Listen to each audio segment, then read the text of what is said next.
Good afternoon, everyone, and welcome to Coffee with Casey, my weekly live Medicare training series. I'm so glad to see so many of you here today. Let me start with this. I recently spoke with someone who thought they made a perfectly reasonable Medicare decision. Good premium, felt comfortable, checked all the boxes, and a couple of years later, one health issue exposed a limitation that they didn't even know they had. They thought they had chosen correctly, but their Medicare strategy wasn't complete. That's what we're going to be talking about today. So for those of you who don't know me, I'm Casey Album. My family has been helping people all over the U.S. navigate Medicare for over 30 years, right here from our home base in Margate, Florida. I'm second generation. My dad, John, founded the agency over 30 years ago, and he and my stepmom, Donna, continue to be very involved today. And one thing I hear all the time after working with someone is, thank you for making it easy and for helping everything finally make sense to me. Because before we talk, most people feel overwhelmed. They've done the research, they've talked to friends, they've asked their HR manager, they've Googled, or they've seen a few commercials, and somehow they end up feeling more confused. And that's because they tend to get different answers everywhere they turn. And let's be frank, a lot of the information that's out there is really just marketing info using the word Medicare. So it's hard to tell what's official, what's factual, and what's just really well disguised advertising. Many of my clients refer to me as their Medicare co-pilot, not just because I fly, and if you follow my channel, you know I fly. I probably post too much aviation content, but I'm the co-pilot because it's your journey, and I just help you map out your journey, kind of like I map out a flight plan before a flight. And then I'm right here with you at enrollment, when things change, even 5, 10, 15 years down the road. So my clients aren't guessing. They've got a plan. So if you caught last week's training, I talked about the 3 decisions that shape everything. And if you missed that and you want to see it, type decisions in the chat and I'll make sure to send you the replay. So grab your coffee or your favorite beverage. And today we're going to go a level deeper because these decisions only make sense when you understand how timing, structure, and cost all fit together. Write go in the comments if you're ready to dive in. So the first thing we've got to look at is we've got to look at the timing. And this is where I see some of the biggest mistakes made when it comes to Medicare. Before you even think about choosing a plan, when you make your decision matters more than most people realize.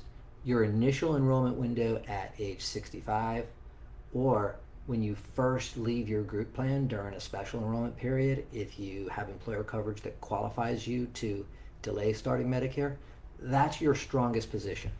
Typically within 6 months of activating your Part B coverage, you're going to have the most flexibility that you'll ever have. You're going to have the most Medicare options available, and you're going to have the fewest barriers, things like health questions and underwriting. But what most people don't realize is some of the decisions that are easier now, they become much, much harder later. Timing isn't about when you enroll. It's also about what options you keep. Write yes in the comments if this is making sense. So then we move on to structure. And structure is how your plan is actually built and how it's going to work in real life. Do you have the freedom to see all the providers that you want to, or are you stuck working within a network? What happens if your trusted doctors are within that network and they leave? Do you need referrals to see anyone other than your primary care? How does your plan work when you travel? Is it just like when you're home, or will you have to come home to get care? What if your doctor recommends a treatment? Is it just paid for, or do you have to wait for the insurance company to provide approval and file appeals for care if that treatment is denied? And this ties back directly to last week's 3 decisions, because structure is where all of those decisions start to show up in your everyday experience. I was recently speaking with a very nice couple, Mark and Mary, and they had signed, or he had signed up for an Advantage plan when he started Medicare. It worked well for a few years, but then he was diagnosed with a very serious illness. all of his doctors were telling him, hey, you need to go to Mayo Clinic. That's where they have the best treatment for what you have. The problem was Mayo Clinic didn't take his Advantage plan. And in network, out of network, it didn't matter.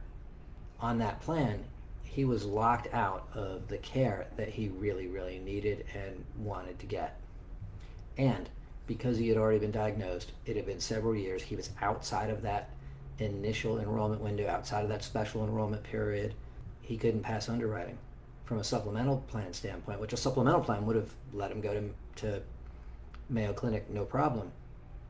He was uninsurable. So structure is what you feel when you actually use your plan. And you often don't feel it until months or even years down the road. So write structure in the comments if you've ever heard different opinions on this and you've ever felt unsure or confused about it. And then we come to costs. And this is where a lot of people get tripped up because they only focus on one thing, the monthly premium. But that's only part of the story. You also have to think about out-of-pocket exposure when something happens, predictability versus surprises, short-term savings versus long-term impact. The lowest premium doesn't always mean the lowest cost. And in fact, the lowest premium plan or a so-called free plan can actually end up costing you more, not just out of pocket, but in terms of your access to care when it really, really matters. Costs aren't just what you pay, it's also what you risk. And I know a lot of people think about this because when you're retiring, you're moving on to more of a fixed income, and it's typically less than the income you were making when you were working. A great example is my mom. My mom lives in another state. She recently, it was a few years ago, retired. She's in her 70s. And she worked as a home health aide for a number of years for a small nursing agency in her local community. She had a small retirement plan. It's got to last her for the rest of her life now that she's not working. And Social Security was a big part of her income. So when I was helping her with her Medicare strategy, one thing was very clear. She could not afford the $5,000 to $7,000 out of pocket that she might have to pay if she had an Advantage plan and reached the maximum out of pocket. She definitely couldn't afford a scenario where she got sick in December, it carried into January, and she had to pay the maximum out of pocket twice. So that meant that she probably should look towards original Medicare with a supplemental plan. But then she also has some chronic health conditions. They've been well managed for years, but she's got a couple of specialists that have been treating her for years that she has to be able to keep. She doesn't want to have to start over. And then in her local community, there are a limited number of primary care options. She could not take the risk that her local physicians would be out of network and she'd have to travel hours away just to see the doctor. So for my mom, that meant that a supplemental plan was the best option. And she's got the equivalent of a Medicare Supplement Plan G. All she pays out of pocket is her annual Part B deductible. She's never going to get surprise bills. Yes, she has a premium every month, but now she has a fixed amount that she can budget, and she knows that her retirement income is protected against some of those big surprises that could be devastating to her. So here's the big takeaway. Timing affects what structures are available to you. The structure affects how your costs and access to care shows up.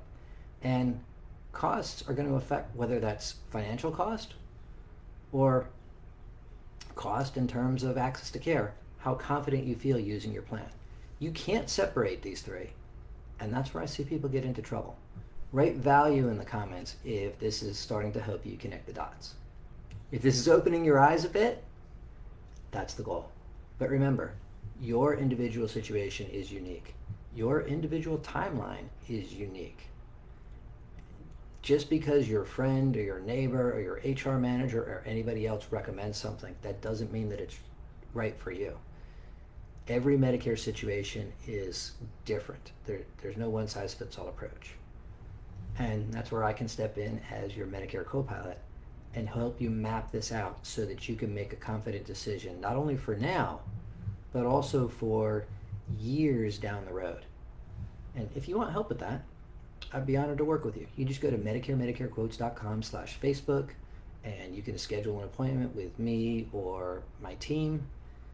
You can call the office at 954-970-4760. Speak to Christine or Liz, and they'll help you schedule an appointment with us. Or just type guide in the comments, and I'll reach out to you personally.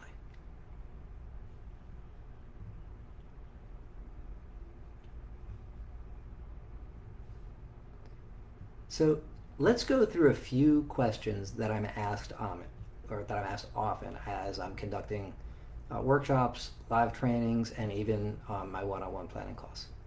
One that comes up a lot is, can I just start with a lower cost plan now and change later if I need to? And that's a great question.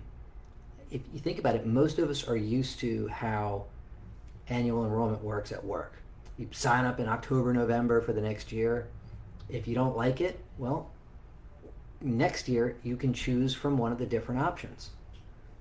And so a lot of people think Medicare is going to work just the same way. But this is where timing and structure really, really matter.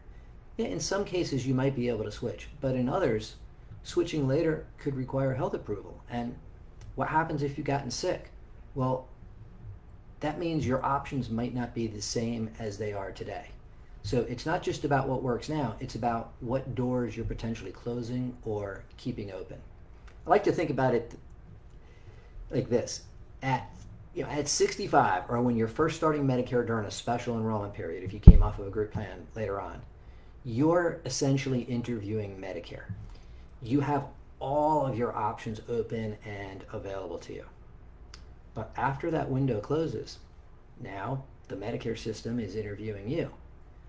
And that means your options are going to be very, very limited. So it's not about what works now. It's about what doors you're closing or potentially keeping open. And that's a great example of how timing and structure all fit together. What if I just wait and decide later?